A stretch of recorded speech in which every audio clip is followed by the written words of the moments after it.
Bienvenue à tous pour ce nouveau grand round de la nouvelle génération de la CHBT. Donc ce soir, c'est Nicolas Boyer de Mondor avec comme modérateur Raphaël Brostia et Alexis Laurent et comme expert Alexandre Dousseau. Et donc ça va être une présentation qui va être axée sur le cancer de la vésicule. Donc l'objectif, c'est, on va laisser parler Nicolas pendant 40-45 minutes, qui va nous présenter son cas clinique et en même temps le topo qui en découle. Et ensuite, on laissera libre cours aux questions avec Alexandre comme expert, et puis les différentes questions qui pourront être posées par les participants à ce grand round. Donc Nicolas, on t'écoute et bonne présentation. Merci beaucoup. Bonjour à tous. Merci de nous permettre de présenter notre cas clinique sur les cancers de la vésicule biliaire qui sont découverts sur pièce, d'où le titre de notre topo. Il faut qu'on parle sur votre vésicule, on a trouvé un cancer.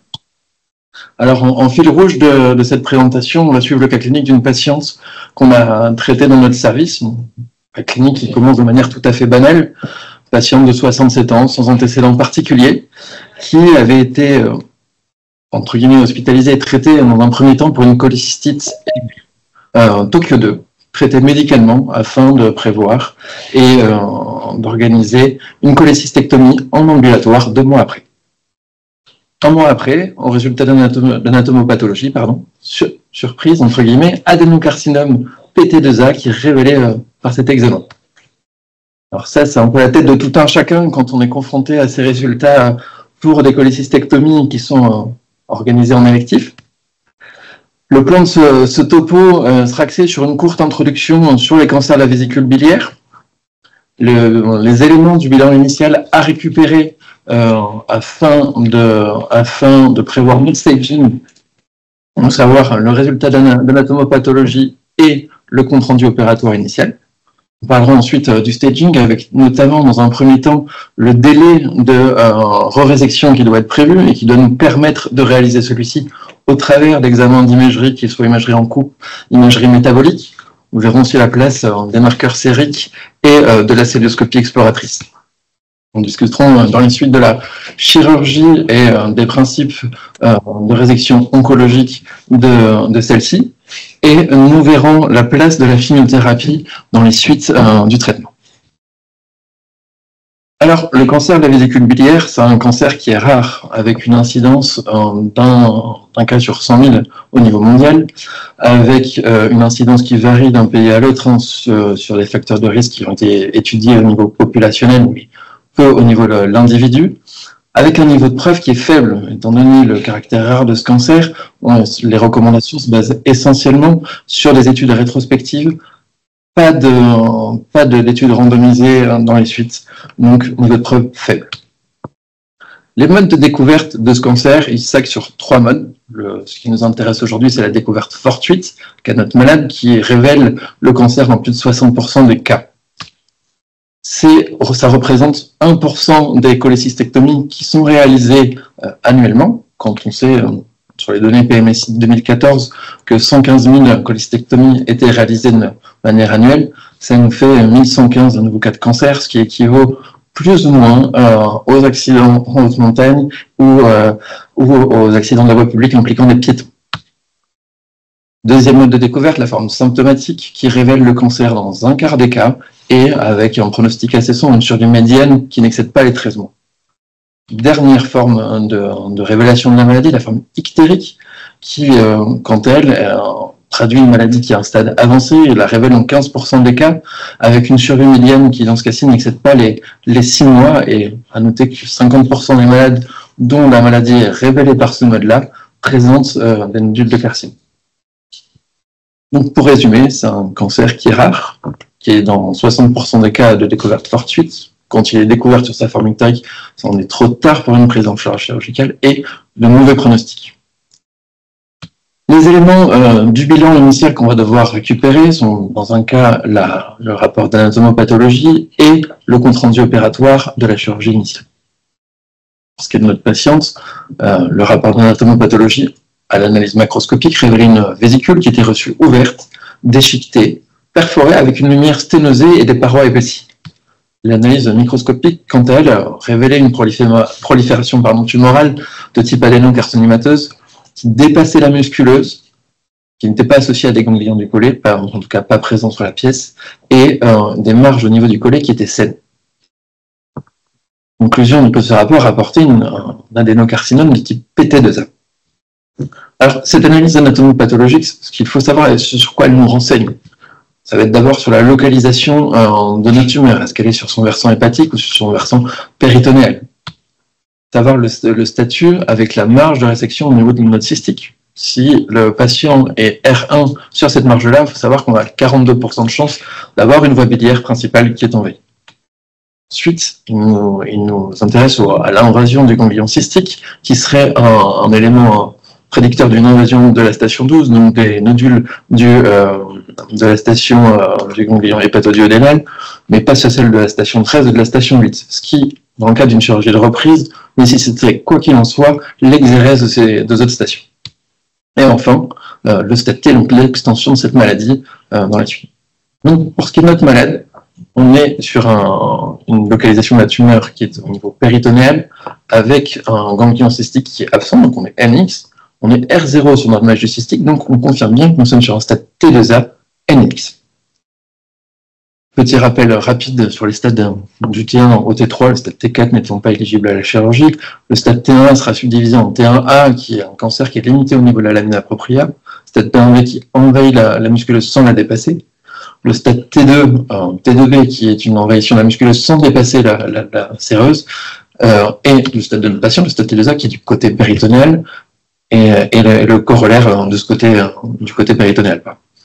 Le stade T3, quant à lui, sera une invasion au niveau des organes de voisinage, à savoir le foie d'un côté ou le duodénum. Le stade T il est important parce qu'il c'est un bon discriminant du pronostic de la pathologie. Dans le cadre de notre patiente, on est sur un stade T2, ce qui nous montre qu'on a un cancer qui a une survie à 5 ans aux alentours de 60%, donc pour notre patient, un cancer de bon pronostic ou non. Deuxième élément du bilan initial à récupérer, le compte-rendu opératoire, qui va nous permettre de révéler l'indication et surtout d'ancrer la date de celle-ci, donc d'ancrer la temporalité de la prise en charge de ce malade. Qui plus est, il nous rapportera aussi le caractère d'urgence, savoir si c'est électif, si ça a été réalisé en open, en CDE, s'il y a eu une conversion, donc l'ambiance chirurgicale au moment de la résection de celle-ci. Élément important, il va devoir spécifier, en tout cas retrouver l'information, savoir si c'est une cholecystectomie qui était complète ou partielle. Ce qui nous intéresse sur le fait qu'il y a potentiellement, dans le cas d'une cholecystectomie partielle, de la maladie résiduelle encore en place. Le fait de savoir s'il y a une perforation de la vésicule ou même une fuite biliaire qui peut être du fait d'une cholangiographie péropératoire, entre autres. Étant donné que dans un quart des cas où on a cette espèce de spillage biliaire au niveau abdominal, on a un quart de chance de développer une carcinose dans les suites. Deuxième élément, est-ce qu'on a l'utilisation d'un endobag? Est-ce qu'un critère de sécurité justement pour limiter cette fuite biliaire et cette contamination abdominale? Et enfin, est-ce que le chirurgien, au moment de sa chirurgie, a constaté des lésions, que ce soit au niveau hépatique ou au niveau péritonéal, entre autres? Pour ce qui est de notre malade, compte rendu opératoire, à l'exploration, lui rapportait une vésicule qui était distendue avec des parois épaissies. Un fond vésiculaire qui était enduré et épaissi, il nous renseigne sur le fait que la pièce a été extraite au travers d'un sac, pas d'orifice ombilical.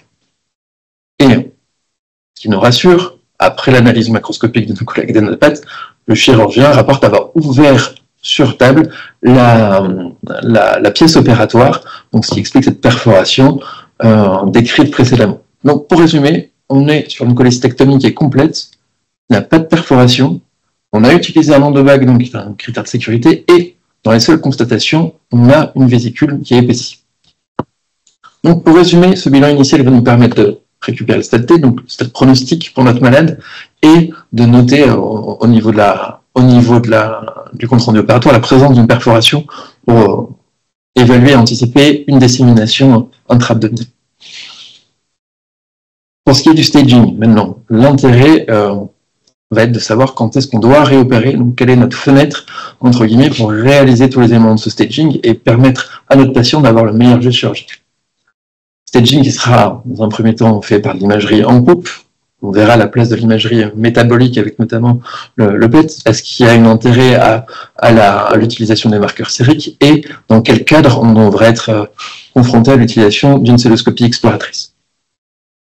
Alors, le premier élément à avoir, c'est qu'il ne faut pas se précipiter justement pour retourner au bloc opératoire pour réaliser cette résection. On s'appuie là-dessus sur une étude du Hammond 2017 qui comparait 3 groupes. Une résection précoce, c'est-à-dire moins d'un mois de la cholécystectomie. Un deuxième groupe, le groupe en bleu marine, entre 4 et 8 semaines. Et le troisième groupe, au-delà de 8 semaines. Notez une différence significative en proportion de survie pour le groupe qui avait été réopéré entre 4 et 8 semaines. Le rationnel de ça, c'est quoi? C'est que ça nous permet d'avoir une meilleure stratification TNM, donc de sélectionner nos patients et d'élire nos patients qui sont la vraie indication entre guillemets chirurgicale. Deuxièmement, d'optimiser ces patients, de faire une préhabilitation complète avec une renutrition pour qu'ils soient le plus fit pour supporter le bon intervention. Et troisième élément, de nous permettre d'opérer dans un territoire avec une moins inflammatoire possible. Donc, ne pas perdre de chance quant à un geste qui pourrait être délabrant. Deuxième étude, une étude 2023, une étude indienne qui reprend un peu le même corollaire, donc savoir est-ce qu'on a une indication à faire une résection précoce, c'est-à-dire dans le mois qui suit la cholécystectomie, et versus 3 sous-groupes en une résection à distance entre 5 et 8 semaines, 9 et 12 semaines et plus de 12 semaines. Et là encore, on confirme que la résection précoce n'a pas d'intérêt en termes de probabilité de survie pour les malades bénéficiant d'une chirurgie précoce. Par contre, il introduit une notion dans le sens où on n'a pas de limite supérieure à la réalisation de gestes. Si on a un patient qui est indiqué pour la chirurgie, il n'y a pas de contre-indication à l'introduire du fait de son délai vis-à-vis de la cholécystectomie. Donc, on a un sweet spot après 4 semaines pour la résection chirurgicale. Pour ce qui est d'imagerie en couple, bon, d'abord, on doit évaluer d'où nous partons. Donc, intérêt de récupérer les examens d'imagerie préopératoire. Pour ce qui est de notre malade, on a la chance d'avoir récupéré son scanner préop qui révélait un épaississement du fond vésiculaire avec cette espèce de dédoublement de celui-ci. Vous pouvez évoquer en premier temps une cholécystite chronique. Au vu de l'anapathe, il n'y a pas de doute. À son arrivée dans notre service, on lui a fait réaliser une IRM hépatique associée à un scanner thoracique, qui aurait pu être par ailleurs un TDM-TAP, les deux sont acceptés, qui va nous permettre de justifier et entre guillemets, d'évaluer ce qui reste. Est-ce qu'il y a des lésions au niveau du parenchyme hépatique, au niveau voie biliaire? Est-ce qu'on a des ganglions régionaux qui pourraient être révélés sur ce mode de lésion? Pour ce qui est de notre malade, pas de lésion décrite à cet examen. On peut se poser la place de l'imagerie métabolique dans la recherche de métastases. Malheureusement, à l'heure actuelle, on a une sensibilité qui est relativement faible, plus ou moins 56%, dont les bénéfices, du coup, sont peu clairs pour la chirurgie. Le seul élément qui est nécessaire d'évoquer, c'est de dire que l'utilisation de cette imagerie métabolique ne doit surtout pas retarder une prise en charge chirurgicale. Pour ce qui est de notre malade, nous avons mis à droite le PET-CT qui avait été réalisé et qui ne révélait pas de maladie. Selon certains auteurs, on pourrait avoir, entre guillemets, l'effet d'une cystoscopie exploratrice virtuelle qui du fait d'un anapathe préalable, si on a un nodule qui fixe, pas d'indication d'une chirurgie. La place des marqueurs maintenant. Le CA19-9 peut être un élément suggestif s'il a une norme qui est supérieure à 35 unités par ml. Néanmoins, il faut lire ces résultats fonction du prisme de 3 éléments, savoir est-ce qu'il y en a une cholestase qui fasse la lecture de notre CA19-9, est-ce qu'il y a présence d'autres cancers, soit pancréateux, des voies biliaires, des ovaires, et enfin ne pas méconnaître que 7% de la population présente un phénotype Lewis qui est négatif, donc qui ne sera pas sensible, qui n'exploitera pas le CA19-9. Maintenant, la place de la cystoscopie exploratrice, à réserver en cas de doute, que ce soit pour les patients qui sont dans des stades, un doute sur un stade T3, une lésion qui est avec une tumeur qui est indifférenciée. Le résumé un peu simple, c'est de se dire que si on n'a pas de carcinose, on peut justifier un geste, on y va, on fait notre geste de résection. En cas de carcinose, on évite à notre malade une aparo qui est inutile. nous a mis en exemple ici notre malade qui avait été traité dans notre service, qui révélait justement un nodule au niveau du grand épiple. Donc, pour résumer, pas de résection avant 4 semaines, imagerie en coupe sur la TDM ou l'IRM pour évaluer les lésions restantes, place de l'imagerie métabolique encore à discuter, et l'acyloscopie exploratrice à réserver pour les cas doutes. Maintenant, on va en venir à la chirurgie, notre cœur de métier, qui doit justement nous faire poser 2 questions. Déjà, est-ce qu'il y a un intérêt à resséquer? La réponse est oui. Parce que dans les stades T1, on voit qu'on a présence d'un reliquat tumoral présent dans 37% des cas, montant jusqu'à 77% sur les stades T3. Donc, réel impact sur notre probabilité de survie versus les patients qui n'ont pas été resséqués. Ça paraît trivial, mais quand même important de le signifier. Deuxième élément, on voit qu'on a un impact qui est majeur sur les stades précoces. Notre médiane de survie, si elle est resséquée, elle va tripler dans les stades PT1B, doubler dans les stades T2. Au niveau général de ce cancer de la vésicule biliaire, on double notre médiane de survie. Donc oui, il faut resséquer pour retirer notre résidu tumoral. Alors maintenant, quelle marge? Historiquement, on préconisait de réaliser une bisegmentectomie 4B5.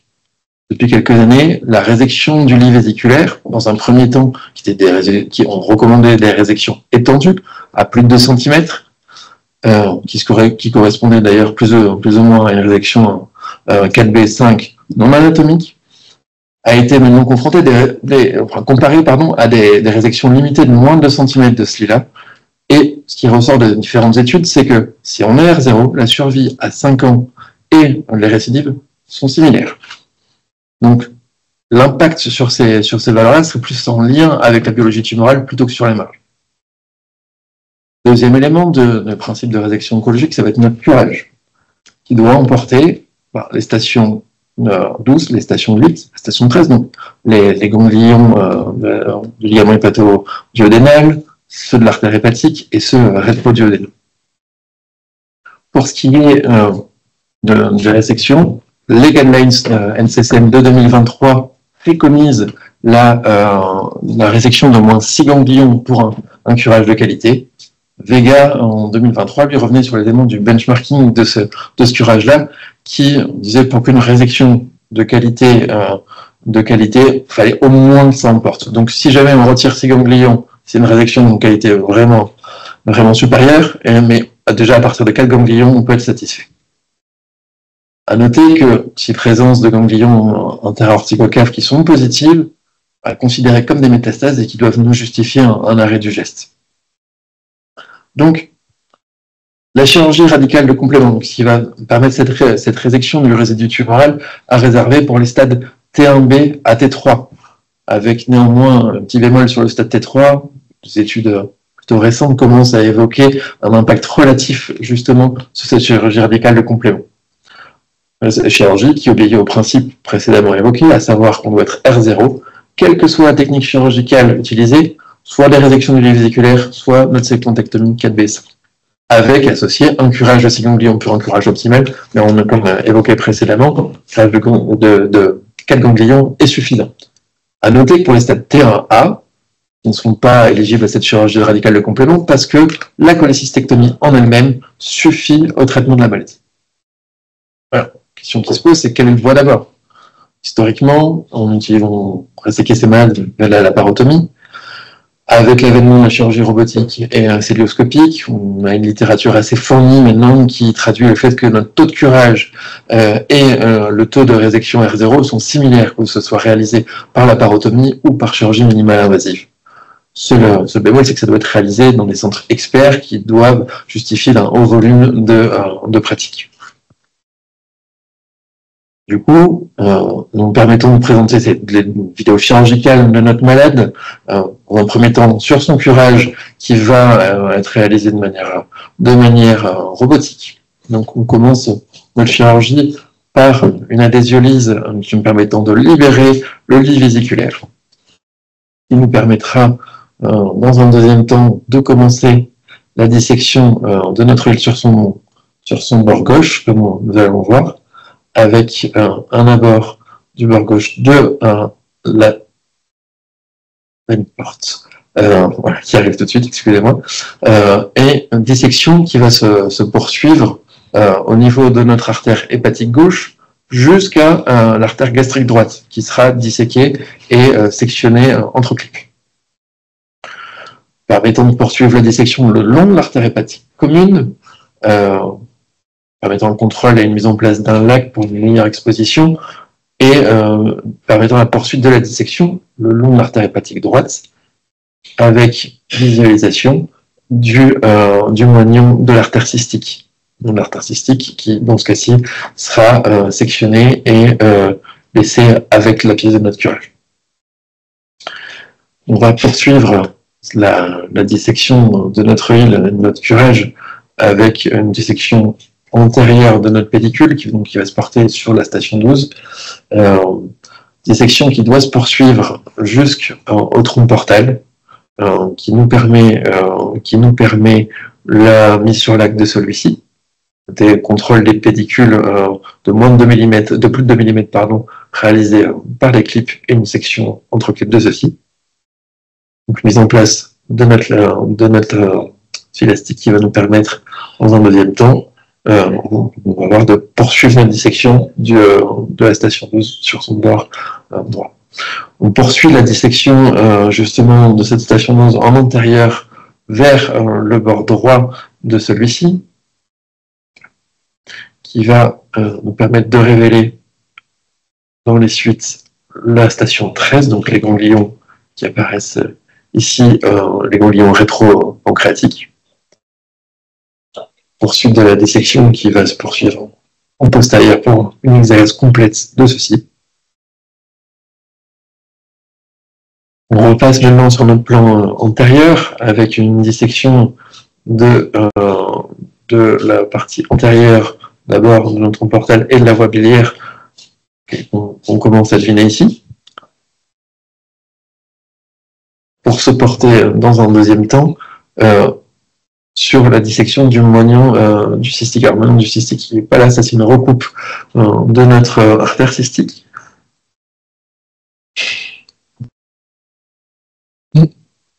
Le cystique qui va être mis en évidence, voilà, juste ici, le moignon du cystique, qui sera resséqué, marqué, puis envoyé en analyse extemporanée dans un deuxième temps. Permettre maintenant de contrôler notre voie biliaire et de la mettre sur lac afin de poursuivre la dissection de celle-ci et de finir le retrait du bord droit de la station 12 en essayant de limiter autant que faire se peut l'utilisation d'électrocoagulation. Sur la voie biliaire pour ne pas la cramer, et tout comme d'ailleurs, on essaie de ne pas trop passer au contact de la voie biliaire pour ne pas la dévasculariser. De même, on a utilisé les lacs pour tractionner à la fois sur les pédicules vasculaires parce que le robot, mine de rien, n'a pas de retour de force et peut être extrêmement traumatique, et donc c'est pour ça qu'on a essayé d'être le plus délicat possible par le biais de la traction avec ces lacs. Voilà, ça c'est la vision finale du curage, et donc on peut passer, vas-y. Qui nous porte maintenant sur la résection hépatique à proprement parler.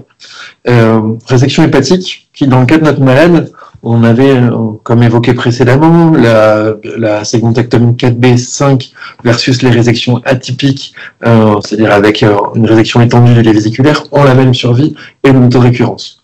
Dans le cas de notre malade, pour un souci, on va dire, d'exposition et de pratique, on a préféré réaliser une segmentectomie 4B anatomique associée à une résection atypique du segment 5. Comme toute chirurgie, toute résection hépatique, on va réaliser un clampage sélectif. Alors dans ce cas-ci, on clampe une artère hépatique gauche accessoire, le clampage porte, puis le clampage de notre artère hépatique commune. Pas de clampage en groupe pour éviter, comme annoncé précédemment par Raphaël, de traumatiser le moins possible notre voie biliaire.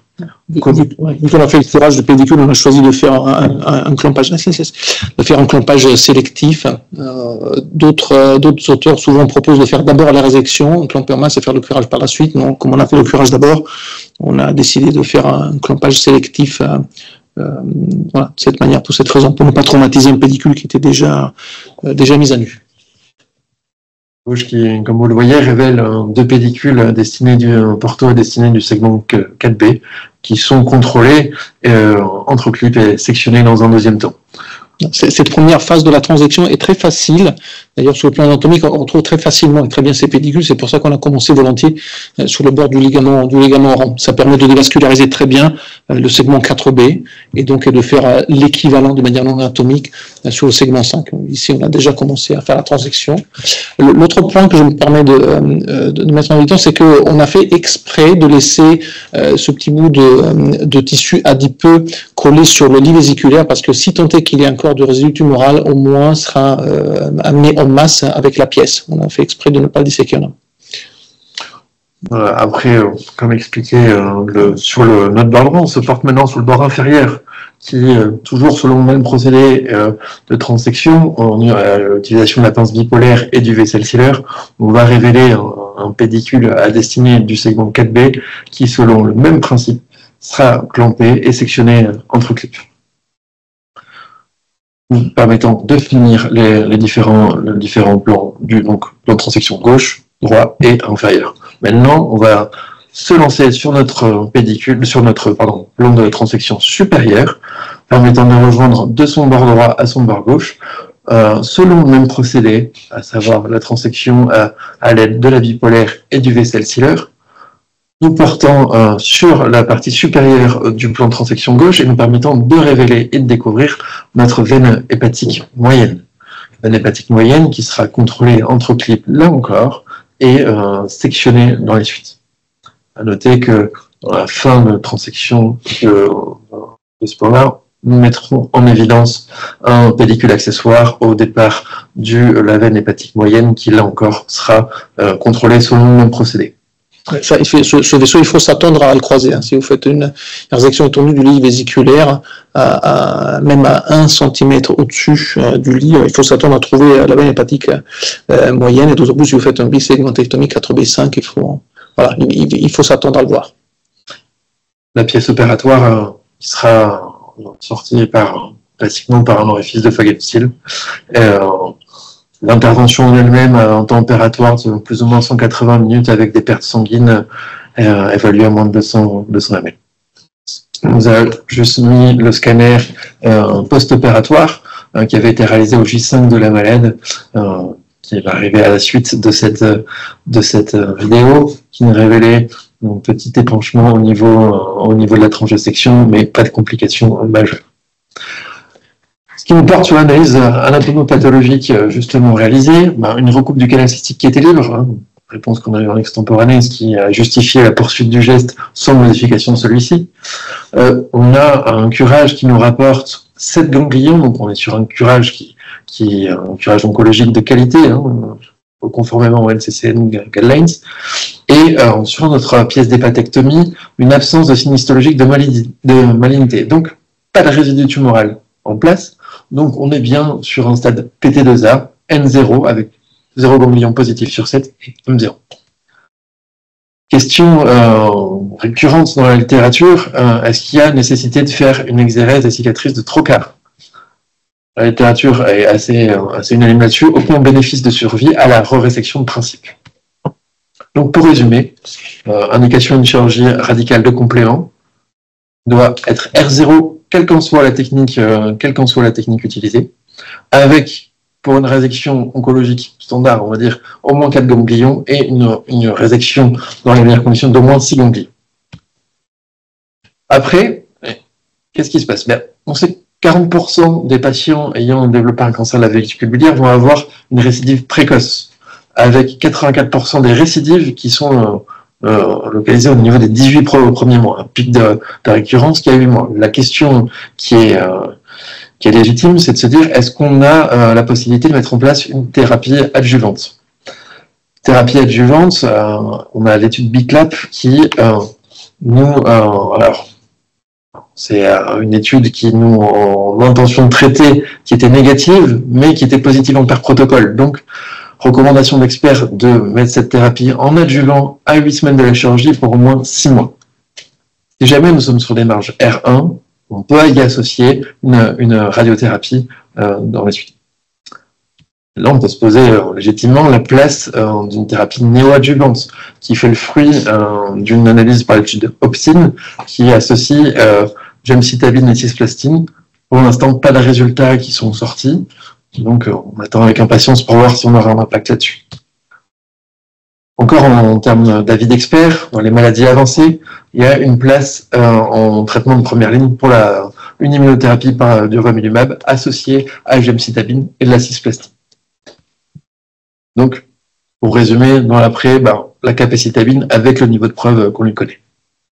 Donc, pour conclure, le cancer de la vésicule biliaire découvert sur pièce, on doit justifier d'un examen de complément en coupe par un TDM ou une IRM pour évaluer la lésion restante. Pour la recherche de lésions à distance, l'utilisation du PET est pour le moment encore discutée, mais il y a toute la place pour une cystoscopie exploratrice pour nos cas doutes. Resésection, oui, en respectant les 2 piliers de celle-ci, à savoir être R0 et, dans le meilleur des cas, revenir avec 6 ganglions sur notre curage. Technique opératoire laisse la porte ouverte à une chirurgie minimale invasive, si réalisée en centre expert. Réopérer les stades T1B à T3 après au moins 4 semaines, avec un bémol sur le stade T3, mais qui nécessite des explorations un peu plus importantes. Et enfin, récidive précoce dans plus de 40% des cas, donc place encore un peu discutable de la capacitabine pour ces maladies-là. Merci de votre écoute. Merci beaucoup Nicolas pour ce très beau cas clinique avec une bonne présentation du cancer de la vésicule et des questions qui vont avec. On va laisser Alexandre faire son travail d'expert et nous dire un petit peu ce qu'il en pense, qu'est-ce qu'il y a sur les points qui lui paraissent importants à mettre en évidence. Et puis après, on verra s'il y a des questions particulières qui restent par rapport au chat qui est présent sur la présentation d'aujourd'hui. Alexandre, à toi. Merci beaucoup Christophe. Merci beaucoup à l'équipe de Mondora pour l'invitation. Et puis, c'était une très, très belle présentation. Je vais reprendre un petit peu les différents points et puis effectivement essayer de donner mon sentiment sur les points importants ou plutôt les points discutables. Déjà, c'était très bien dit que c'est une situation qui reste rare. Mais finalement, c'est un cancer de la vésicule sur 2 qui se présente comme ça de manière fortuite. Et je crois que le premier point, c'est, tu l'as très bien souligné, c'est hyper important avant de commencer la prise en charge, de récupérer le compte-rendu opératoire, le compte-rendu d'ANAPAT surtout, et puis de te rendre compte un petit peu de la situation. Pour ce qui est du bilan, je crois qu'effectivement, ça a été souligné aussi, le PET scanner, il faut vraiment être très précautionneux avec ça, c'est recommandé comme optionnel. Il faut bien se rendre compte qu'on est dans un contexte post-opératoire souvent, donc le risque de faux positif il est important. Le rendu est pas forcément très convaincant dans les études et en tous les cas, ça ne doit pas retarder la prise en charge.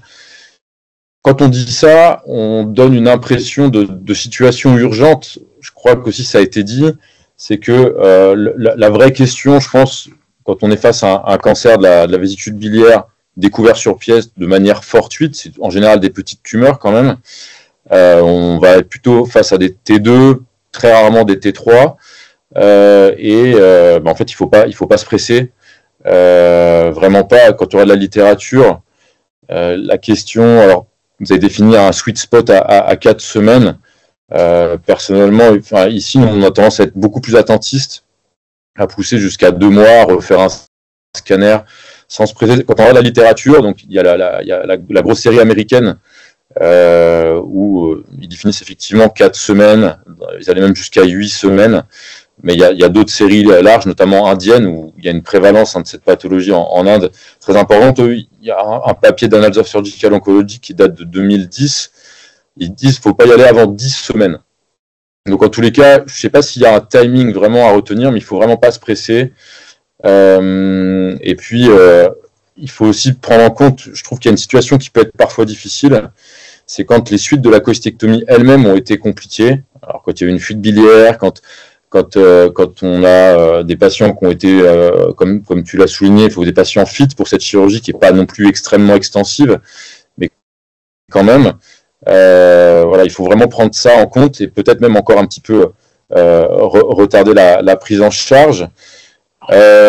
Je crois que c'est vraiment le point hyper important à retenir dans la prise en charge. C'est en tout cas peut-être à discuter ensuite en fonction des questions qui vont être posées, mais c'est pas une urgence chirurgicale, oncologique. Il faut vraiment prendre le temps de faire le tour de la question, récupérer les documents, rassurer le patient aussi, parce que souvent le patient va être référé et peut être un petit peu dans une situation de panique ou avoir été paniqué par ce qui lui a été dit. Voilà, faut prendre les choses dans l'ordre. Pour les indications chirurgicales, effectivement, la résection, elle est associée à de meilleurs résultats que la non-résection.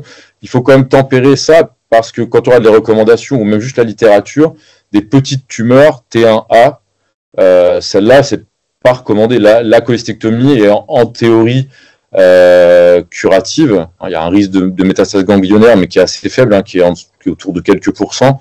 Et en théorie, un T1A, on ne va pas retourner le réséquer, surtout si la résection était complète et qu'on ait un ganglion cystique dans la résection ou pas. C'est à partir du T1B qu'on va se poser la question de la chirurgie. Ça reste débattu, mais globalement, c'est ce qui est recommandé. Je peux intervenir.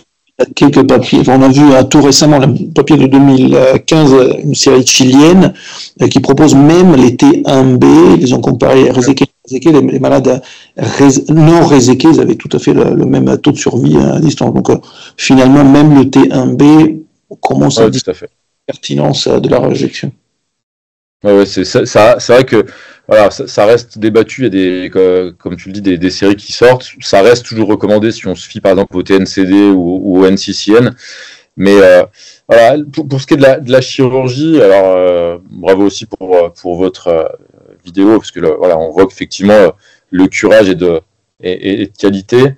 Je crois qu'il y a plusieurs points. Effectivement, c'est une chirurgie qui a 3 objectifs. Enfin, surtout 2, c'est le curage et la clairance hépatique, plus ou moins biliaire. La question de la recoupe cystique, quand on a une résection qui est complète avec une marge R0 biliaire, je pense qu'on peut s'en passer. Moi, je trouve que c'est quand même toujours utile d'aller re-réséquer le moignon cystique. Ça aide beaucoup pour faire un curage correct. Donc voilà. Et pour l'étendue de la résection hépatique, moi j'ai toujours ce questionnement. Est-ce que, parce que comme ça a été dit aussi, la résection formelle 4B5 comme vous la présentez, est-ce que c'est pas quelque chose dont on peut se passer quand on est avec une tumeur T2A qui va être plutôt sur le versant péritonéal, donc a priori vraiment sans aucun envahissement hépatique ou voilà, voire même sans aucune dissémination hématogène vers le foie. Dans ces cas-là, on ne peut pas se passer du curage, mais est-ce qu'une résection limitée du lit vésiculaire, finalement, c'est pas similaire, très probablement que si. Voilà. Et l'objectif de cette chirurgie, finalement, alors, est-ce que c'est curatif? En tout cas, c'est du staging, parce que si on a de la maladie résiduelle, c'est quelle qu'elle soit, un ganglionnaire ou hépatique, c'est vraiment ça qui va dicter le pronostic. Et comme vous l'avez dit à la fin, ce qui est recommandé, c'est la chimiothérapie adjuvante par capecitabine. C'est quelque chose qui est discutable. Est-ce que finalement on n'est pas aussi efficace sans se précipiter, de sélectionner les patients, ceux qui vont pas récidiver, parce que je pense que l'intérêt d'attendre, ok, il y a les phénomènes inflammatoires qu'on va laisser un petit peu passer après une cholecystectomie, si tant est qu'on en a besoin, après une cholecystectomie simple, sans complications derrière, mais au moins on se donne un petit peu le test du temps, en fait, de sélectionner les gens qui vraiment, s'ils n'évoluent pas, est-ce que la chirurgie finalement c'est pas juste suffisant? Ouais, totalement.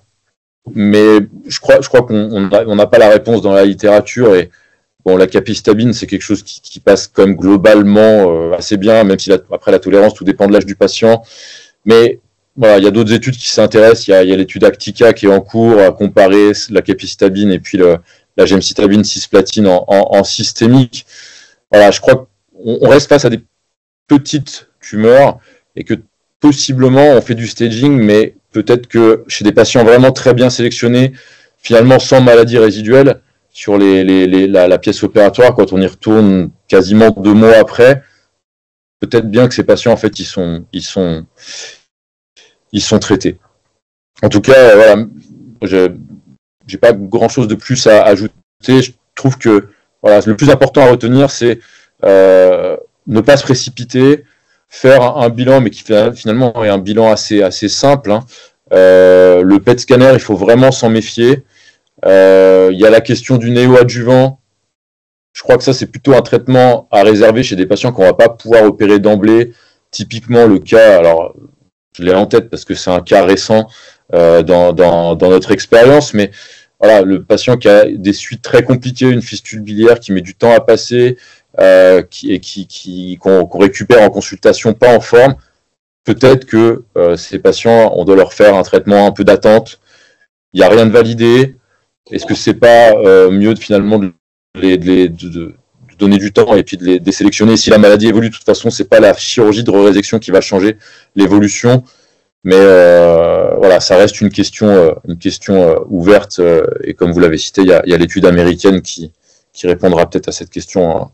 Voilà. En tout cas, merci. Et puis peut-être que c'est plus intéressant de passer à la discussion des questions s'il y en a. Merci beaucoup, Alexandre. Merci Alexandre. Donc les questions, il n'y en a pas beaucoup. Il y en avait une qui avait été posée par notre cher président Jean-Yves Mabru. Comment expliquer l'intérêt du délai de plus de 4 semaines après la découverte fortuite d'un cancer de la vésicule sur post-opératoire après cholecystectomie? Comment l'expliquer? C'est-à-dire, pourquoi on attend autant? J'ai envie de dire déjà, entre le moment où on fait la cholecystectomie et le moment où on récupère un temps en pathologie, qu'on le veuille ou pas, malheureusement, souvent 4 semaines passent. Donc, on a déjà 1 mois plus 1. Et après, combien de temps après avoir vu le malade qui est souvent référé, facilement, qu'on le veuille ou pas, spontanément, le malade se présente à au moins 6 voire 8 semaines, quoi. Et le temps de faire le bilan, comme dit Alexandre, on est tout à fait d'accord, ça permet de sélectionner davantage les malades qui sont fit pour la chirurgie, pour lesquels ça a vraiment une utilité, la résection de stadiation, les semaines sont vite passées. Après, on peut rajouter l'argument, en effet, de la réduction de l'ambiance inflammatoire dans la région ilaire du canal cystique, dans la région ilaire hépatique. Et puis, chez les malades qui sont un peu moins fit pour la chirurgie, les optimiser, dans la mesure du possible. Enfin, les 8 semaines, 6-8 semaines sont vite rentabilisées. Je ne sais pas si ça reprend exactement la question. Oui, bien. Puis après, il y a aussi, en fait, c'est une façon aussi de sélectionner les bons candidats à la chirurgie, parce que on sait très bien que le cancer de la vésicule, alors peut-être pas sur un un T2 ou un T1B, mais dès que ça dépasse le T2, il y a un risque quand même d'évolutivité, soit de carcinose assez rapide. Et donc, de pouvoir aussi sélectionner les bons candidats à la chirurgie, ne pas opérer quelqu'un qui, a priori, ne pourrait pas avoir de lésions visibles, mais qui vont apparaître dans les quelques semaines, quelques mois après la chirurgie, d'autant plus que, comme sur la diapositive, la récidive précoce, elle est de 40%. Donc, ça veut dire que peut-être que c'est une façon aussi d'améliorer les résultats de la chirurgie en prenant en compte les bons candidats à la chirurgie et les bonnes tumeurs, entre guillemets. Ouais, tout à fait. Je pense que justement, c'est pour ça que le récupérer les données opératoire, le compte rendu opératoire initial, est-ce que la vésicule a été ponctionnée, est-ce qu'elle a été ouverte pendant la chirurgie, globalement, c'est même sur des petites tumeurs, c'est celles-là qui vont évoluer vers de la carcinose, plus que des tumeurs développées. Une tumeur T3 qui va coller sur le duodénum, la chirurgie elle a été incomplète, mais de fait il y avait un envahissement. C'est toutes ces tumeurs là qu'on va avoir un petit peu intérêt, je pense, à sélectionner avec le temps pour éviter la chirurgie finalement futile où on fait une résection alors qu'il y a de la carcinose, peut-être pas encore visible si on y va trop tôt, et qu'on aura visible peut-être 2-3 mois après la chirurgie initiale. Donc voilà, c'est vraiment un test du temps, et je crois pas que ce soit forcément faire perdre des chances aux patients que d'attendre. Plutôt, on va leur éviter une chirurgie futile. Ouais, parce que pour se retrouver avec la métastase hépatique sur le scanner de contrôle à un mois, le malade n'y a pas gagné grand-chose, malheureusement. Alexis a levé la main, tu as le droit à la parole. Merci. Moi, tu disais à l'introduction, c'est la jeune génération. Alors, c'est sympa, on est encore jeune. On se voit vieillir sur l'écran. En fait, j'avais répondu en aparté au président. C'est toujours pareil. Henri Bismuth, la vieille génération, disait il y a une différence, et j'aime bien la rappeler, entre soigner un papier et soigner un malade. C'est-à-dire que, comme l'a dit Nicolas en introduction, il y a peu de malades qu'on connaît, et si on commençait à discrétiser les T1A, les T1B, qu'on avait des belles études bien faites, on s'apercevrait, et peut-être que je paraphrase ou j'ai un peu subodoré la pensée de Jean-Yves le Président. Évidemment, si on attend, on va sélectionner les bons malades. Hein. Et par contre, moi, ce qui m'embêterait, tu vois, c'est, on sait d'abord que le ganglion du cystique, on s'en fiche, hein, puisque qu'il soit là ou pas, il va falloir faire un curage. Et que si tu as un malade, on va prendre petite lésion, hein, TB, T1B et T2, dont on sait qu'il faut opérer, quel que soit le versant cystique ou pas, parce que le curage, je veux dire, l'envahissement lymphatique de la vésicule, elle est aussi bien en bas qu'en haut qu'en superficie. J'aurais plutôt tendance à me dire, si c'est une célioscopie qui a fait le diagnostic et que la cholécystéctomie était facile, j'aurais plutôt tendance, bien sûr en rassurant le patient, à l'opérer rapidement. Parce que si tu veux une marge, là je ferai une intervention petite, je ferai pas un 4B5, je ferai un curage et le lit vésiculaire avec 1 cm de marge, parce que c'est un adénocarcinome, 1 cm de marge dans le parenchyme, donc une résection un peu large du lit vésiculaire, mais tu vois, j'irai plutôt plus vite.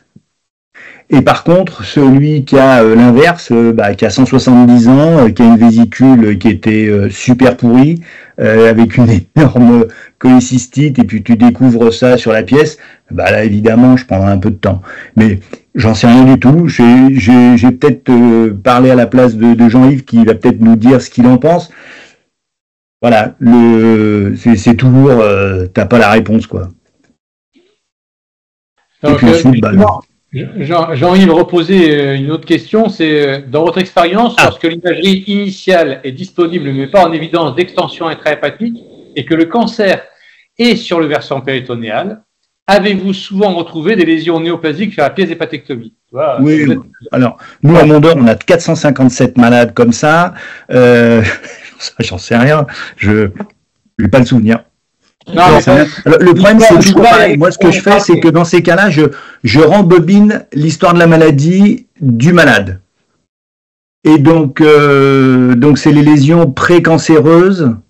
Comment est-ce qu'on fait le diagnostic des lésions précancéreuses d'un malade qui a soit une maladie intraépithéliale de la vésicule, qui a un polype, quel type de polype?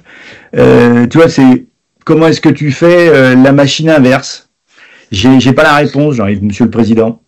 Je sais pas. Tous les derniers malades, moi je peux répondre dont je souviens, on n'a pas trouvé du résidu tumoral. Non. Aucun d'ailleurs. Déjà, on a rarement des imageries pré-op où on va vraiment pouvoir parler, parce que les petites lésions au scanner, on va pas forcément les voir. Quand on a une IRM, c'est une bile-IRM, on n'a pas d'image de diffusion, donc la fiabilité, je sais pas. Moi, en tout cas, mon sentiment, c'est que, et c'est pour ça que je me pose un peu la question de vraiment l'intérêt de la résection hépatique, au moins de son étendue, et voire même de son intérêt quand c'est une tumeur T2A. Mais j'ai pas souvenir d'avoir vu, encore une fois, on en a tous vu très peu, et voilà, c'est quand même très rare d'avoir de la maladie résiduelle hépatique pour des petites tumeurs. Ça, c'est évident. Et même quand on a des grosses tumeurs qui mordent un petit peu dans le lit vésiculaire, on fait une belle résection 4B, 5, on ne fait pas juste une intervention, je crois que ça s'appelle une intervention de Glenn, comme on dit. On retrouve rarement des métastases autour. Donc voilà, je pense que c'est, même s'il faut faire la différence, et que d'ailleurs le cancer de la vésicule biliaire, c'est plus dans la même classification que les cholangiocarcinomes, la diffusion, elle est quand même notoirement lymphophile, quoi. Donc c'est le ganglion plus que le foie en tout cas. Mais l'intervention recommandée, ça reste la résection du lit vésiculaire au minimum. Mais je suis pas sûr que ça serve à grand chose. Alors, il y a deux autres questions. Une question de Axel qui demandait: la récidive précoce de 40% correspond à tous les stades confondus? Point d'interrogation. Avez-vous des chiffres pour différencier les T1B et les T3 sur ces récidives? Oui, c'est tout stade confondu, mais non, là, concernant cette présentation, nous n'avons pas détaillé autant les récidives à stade. Non, on a les statistiques pour les envahissements ganglionnaires. La récidive, non. est corrélée à l'envahissement ganglionnaire. En fait, on sait que la présence, tu montes de 20 à chaque fois, hein, c'est 5%, après 20%, et puis après 70% dans les T3, DN+. Mais après... une fois que tu es N+, la maladie est métastatique. En tant qu'expert... J'ai révisé un tout petit peu cette question, justement. Et alors, il y a sur les patterns de récidive, il y a des papiers qui ont une dizaine d'années. De tête, par exemple, pour le T2A, T2B, il y a beaucoup plus de récidives précoces en cas de tumeur qui est T2B. Et le pattern est beaucoup plus ganglionnaire, même s'il y avait, je crois, 15 à 20% de récidives hépatiques aussi. Donc bon, ça répond un peu à la discussion d'avant.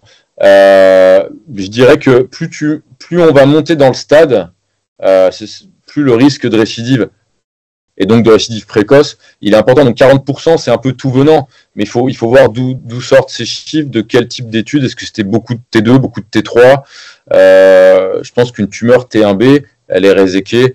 La récidive, elle est, quand on regarde les courbes, vous l'avez très bien montré au début, hein, avec le stade PT, il y avait le 1, le 2, le 3.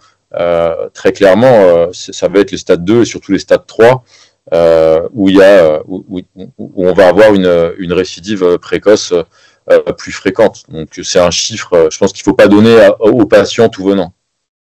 On a ça là comme un graphique à présenter plutôt sur la localisation, mais pas tellement différencié en fonction. Ouais. Alors, il y a une question de Ahmed qui est intéressante parce que c'est si on suspecte en péropératoire, lors d'une cholecystectomie pour une lithiase vésiculaire, une tumeur, on a un doute en fait, est-ce qu'il faut rester en célioscopie ou est-ce qu'il faut convertir pour faire un geste plus large d'emblée pour éviter de faire prendre un risque aux patients et de faire une chirurgie qui ne va pas être optimale, ouvrir la pièce opératoire, faire une effraction de la capsule vésiculaire. Donc, qu'en pensent les auteurs et l'expert? Moi, je pense que ça dépend de quelle est ta maîtrise et ton expertise. Si tu te sens capable de faire ce geste, je pense qu'il n'y a pas de problème à le continuer par célioscopie. Condition d'avoir les ressources nécessaires, c'est-à-dire si la cholecystectomie était programmée en ambulatoire, il y a 16 malades derrière à faire et tout le monde met la pression, voilà, il y a ça aussi à prendre en compte. Dans l'idéal, moi je pense qu'il faut essayer si on a un doute de faire la cholecystectomie en entier, surtout pas la percer, une fois qu'elle est extraite bien en 2 bagues, de recouper le canal cystique, l'orienter et à la limite envoyer un petit échantillon en anapath à l'extempo si vous en avez la possibilité, et prendre le soin, encore une fois, dans la mesure du possible, de prendre le ganglion du canal cystique. Si vous faites par voie ouverte, bon là, vous avez un peu plus de liberté de mouvement, vous pouvez faire même tout de suite une mini résection du lit vésiculaire si le malade n'est pas trop rempli, ça vient bien. Mais voilà, ça c'est mon très humble avis. Avec Alexandre. En sachant quand même que vous l'avez démontré, hein, ce qui est important aussi, c'est de faire vraiment un curage optimal du pédicule hépatique. Hein. Donc, si on a bien retenu, il faut au moins 4 ganglions pour avoir un staging le plus complet possible de la maladie. Oui, tout à fait. 4 c'est bien. Enfin, si c'est parfait, 4 c'est bien. Et, mais encore une fois, ça dépend de l'expertise. Le curage par célioscopie, et d'ailleurs, c'est pour ça que quand on a montré des études concernant la voie d'abord, la voie par laparotomie est celle recommandée. La célioscopie a commencé à s'imposer, mais pas trop et que dans les centres experts. Et c'est vraiment l'arrivée du robot avec cette facilité de dissection qui a rabattu les cartes en faveur de la voie d'abord mini-invasive, puisque la qualité du curage est tout à fait équivalente à la qualité qu'on peut avoir par la paro. Donc encore une fois, ça dépend de l'expertise que vous avez pour continuer ou non par célioscopie. Sinon, je pense qu'il ne faut pas tellement avoir d'hésitation à convertir, avec tous les problèmes logistiques que ça implique par la suite. Alex, qu'est-ce qu'on dit?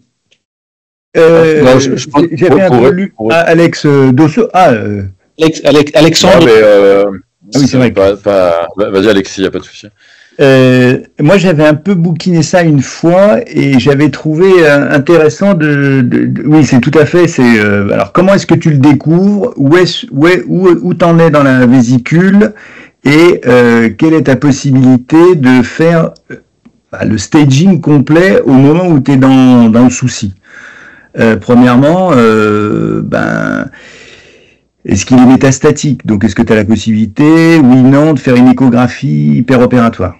Donc, est-ce que tu as des éléments qui te disent que tu as une méta dans le foie? Et puis, est-ce que tu as la possibilité de faire le curage interaorticocave, d'aller à la station 16B? Est-ce qu'elle est positive? Oui, non, à ce moment-là, tu es métastatique. Il faut surtout pas ouvrir la lésion et tu t'en vas. Si tu es sûr qu'il n'y a pas de méta, que tu as les ganglions qui sont bien et que tu sais faire ta résection et que tu n'as pas ouvert, on imagine que c'est dans le lit vésiculaire, un truc simple. Hein. Si tu sais le faire en célio, tu le fais en célio, mais tu n'oublies pas le curage. Et si tu sais pas le faire en célio, mais que tu sais le faire en laparo, tu convertis. Hein, tu vas pas laisser. Mais surtout, il faut pas transformer et te mettre dans les mauvaises choses qu'on lit sur le compte rendu d'une cholécystectomie, c'est-à-dire ouvrir la pièce. Ça, il faut surtout pas ouvrir la pièce, sinon c'est la carcinose. Il faut surtout pas passer au contact parce que sinon t'es R1. Et à ce moment-là, si t'es R1, c'est comme si t'avais rien fait. Et puis, il faut pas laisser de ganglions. Donc, si t'es passé dans un bon centre, et il y en a de partout, et t'es sûrement passé dans un bon centre, tu prends le temps qu'il faut, t'appelles un copain. Mais il y a même, j'avais lu, c'est pas dénué de sens de fermer le malade et de l'envoyer très rapidement dans un centre. Mais surtout, ne pas transformer ton malade en ouvrant la pièce, en ouvrant la vésicule biliaire et en faisant une cholécystectomie avec un énorme paquet ganglionnaire qui serait en bas du pédicule ou en interaorticocave qui serait positif. Voilà. Et puis alors après, est-ce que c'est 2h du matin quand t'es chef? Ou est-ce que c'est 2h, 14h ou 10h quand t'es un peu plus vieux, quoi? Toujours pareil. Ouais, pour prendre la question très vite, si c'est une suspicion qui vient en péropératoire sans aucune suspicion préopératoire, il n'y a pas de masse. Si on a un doute en préopératoire, globalement, il faut peut-être essayer de ne pas opérer le malade. Si c'est une cholécystite, de faire un traitement médical, de faire les imageries, éventuellement de biopsier, même si ça aussi on peut en discuter. Si c'est une suspicion péropératoire, je crois que pour résumer, c'est ce qui vient d'être dit, c'est ne surtout pas ouvrir la vésicule biliaire. Si on a l'impression que ça prend le lit vésiculaire, passer dans le foie chez un patient pas préparé, pas informé, pourquoi pas, ça se fait. Voilà, il faut avoir un petit peu de matériel, peut-être avoir déjà fait un petit peu, c'est sûr. Mais globalement, je pense que la question, la situation, elle doit très rarement se poser. Je crois surtout qu'il faut effectivement rester simple Et si on est en difficulté, effectivement, appeler un copain, ouvrir le malade, vaut mieux ouvrir le malade qu'ouvrir le patient si on est vraiment en difficulté. Après, je crois que cette situation-là, malheureusement, on s'en rend compte toujours trop tard. On a ouvert la vésicule biliaire parce que c'était une cholécystite, qu'on voulait faire une partielle ou je ne sais quoi, et qu'on tombe face au cancer. Mais se rendre compte qu'il y a peut-être une tumeur dans la vésicule biliaire et qu'on a encore la possibilité de faire une cholécystectomie correcte, propre, à mon avis, la situation est très rare. Mais Non, mais Stylianos l'a bien mis dans le chat, en fait. C'est comment est-ce que tu t'en fous? Si tu es dans une cholécystite, Momo, tu te dis que tu vas peut-être ouvrir la pièce, machin, tu t'arrêtes. Et puis sinon, bah, tu essayes de faire le geste. Hein. Stylianos, il est toujours concis. Il a le droit de parler. Hein. Il faut dire, je pense que c'est difficile de savoir, d'arriver à faire la part des choses quand tu mets au bloc une vésicule qui a été étiquetée comme cholécystite refroidie, une vésicule un peu difficile. Il n'y a pas de son à coche. Hein. De se dire, tiens, finalement, c'est une tumeur, qu'est-ce que je fais? Je fais marche arrière. Enfin, c'est compliqué, quoi, je pense. Hein. Une fois qu'on est rentré dans le tunnel d'un diagnostic, de dire, ah non, finalement, c'est pas le bon, et de se rendre compte en père opératoire. Enfin, je sais pas. Oui, voilà, mais c'est pour ça, je pense que c'est une situation qui est très rare, et la situation très rare où on peut encore faire marche arrière, alors que peut-être on a déjà coupé le canal cystique, peut-être. Enfin, voilà, s'il y a quelque chose qui nous attire l'œil et qui nous inquiète en péropératoire, en commençant la cholécystectomie, c'est que probablement il y avait quelque chose sur le scanner ou l'imagerie préopératoire et on aurait peut-être pu éviter ça. Donc je pense que la situation, elle est vraiment elle est rarissime, quoi. Donc, mais effectivement, si on peut encore faire demi-tour, c'est la meilleure chose à faire, ça c'est sûr. Ok, très bien. Bah, écoutez, il y a plus de questions sur le chat. Je pense qu'on a fait un bon tour sur le cancer de la vésicule biliaire. Encore merci à l'équipe de Mondor qui nous a montré un dossier. En fait, je dirais, c'est pas fréquent, mais c'est une situation classique et qui pose souvent. Enfin, j'imagine que tout le monde a ce genre de situation en RCP où on vous envoie en fait une demande d'avis sur la découverte fortuite d'un cancer de vésicule après cholécystectomie. Et c'est vrai que c'est important d'avoir fait le bon geste initial, c'est-à-dire la bonne cholécystectomie sans ouvrir la pièce opératoire pour pas pénaliser et pas péjorer le pronostic du patient. Et après, c'est vrai qu'il y a une vraie discussion et qui est en train d'être devenue un petit peu standardisée sur la prise en charge, que ce soit le bilan, le type d'intervention et puis le traitement éventuellement adjuvant à faire. En tout cas, merci d'avoir fait un peu le point sur cette situation. Et puis, je vous attends nous vous attendons pour le 22 mai pour le prochain grand round qui sera sur un hémangiome géant fait par l'équipe de Lyon. Donc merci à tous. Merci. Et puis à Marseille. Merci à notre expert. Et puis passez une très bonne soirée. À très bientôt.